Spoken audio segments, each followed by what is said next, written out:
We have to go over focus tapping, exposure control, and lock focus. These are really important features that are pretty simple within the iPhone camera app, but a lot of people don't know that they're there or how to utilize them like they should. First, focus tapping.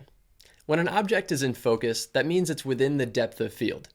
And the depth of field is another photography term for the range of sharpness within an image. You can have a large depth of field where everything is in focus, or you can have a small depth of field where one subject is in focus and the background is blurry, much like professional digital cameras nowadays. Since the iPhone is completely touchscreen, Apple has integrated an autofocus, which works fantastically for almost any shot. But if you're shooting macro, which is close up, you may need to change your focus. Start by putting the camera up close to an object in your nearby surroundings. You can now tap on the screen in the background to focus on the back of the image, or you can tap on the subject in the foreground that's closer to the camera to put focus back on the subject. Next, exposure control. Once you've set your focus on an object in the frame, you can now slide your finger up or down on the screen to lighten or darken your image.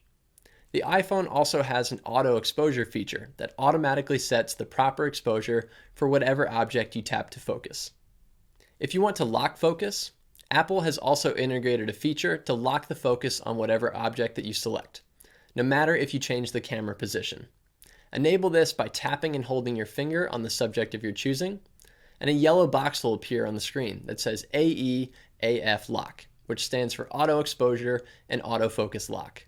Also, quick tip, never use digital zoom. This is when you use two fingers to zoom in, and it greatly decreases the resolution of your image.